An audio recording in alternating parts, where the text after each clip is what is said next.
Okie dokie, let's have a go at 16 then. We got y equals log of something here, which is divide. Straight away we can spot that, can't we?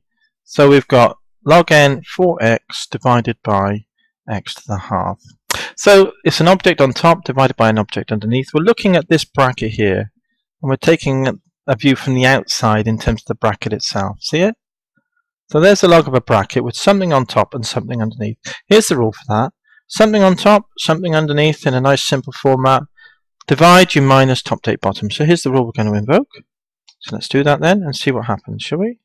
Y equals, so it'll be divide, you minus top, take, bottom. So you've got the top, put it in the bracket if we want, minus the bottom, ln x to the half. There we are.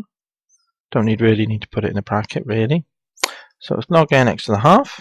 So we're a step nearer the solutions. Now let's have a look at this.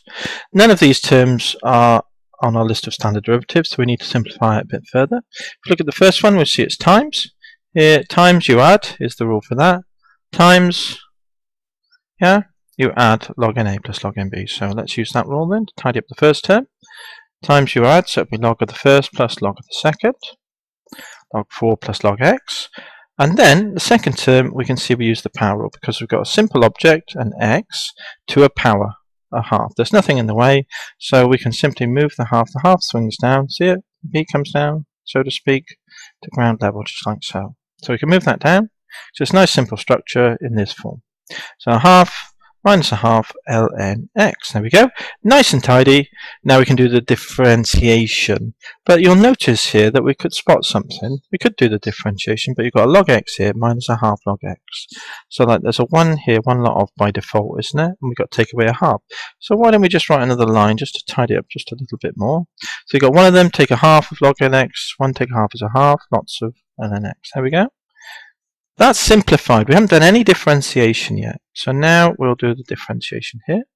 Everything's nicely arranged on ground level and nice and simple and is in this derivative list of standard derivatives. So let's differentiate. Log 4, if you tap that out in the calculator, you'll get a number. Any number, no matter how fancy and form it may look, if it comes out as a number on a calculator, it differentiates to 0. Plus a half lots of, and then we've got the 1 log x, haven't we? Differentiates to 1 over x. I'll put that there. Yeah, so now let's just tidy it up. So that was the differentiation done. Now we just tidy again. 1 over 2 lots of x. There we go. That's the answer. Now we input 3 at x equals 3 then. Divide the x. Let's work that out.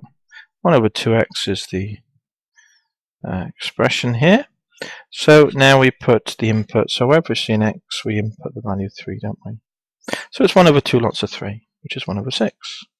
That's it. That's the answer for 16. I know I dragged it out, but I think it's important now and again for me to just go through it step by step. So let me just review this very briefly. You've got a divide. We used the divide rule. The object on the top, take away the log of the object underneath. Then we looked at these constituent parts here. We saw that was a times. We used the times rule to split it up. Times you add. First term plus second term. Minus, and then you've got a simple little object to a power. Here's the rule here, rule 3. B can swing down, the power swings down to ground level. So that swings down to ground level, goes there. Now that's nicely arranged. One little tidy up because we've spotted that we've got 1 lot of log x here. Take away half lots of log x. So the 1 take half is a half lots of log x, isn't it? Now we can differentiate. Here's where we can do the differentiation from this line down to this line here. So differentiate that to constant. If you tap it in your calculator, it goes to 0. Half lots of log goes to 1 over x. There we are, tidied up. Input the value, write down the same expression as above, overwrite the input of x, which is 3, and obtain the answer for this question. That's it. That's how you do them. They're all virtually the same as that in principle. So let's have a go at the next one in probably a bit briefer way, yeah? Okie dokie, good stuff.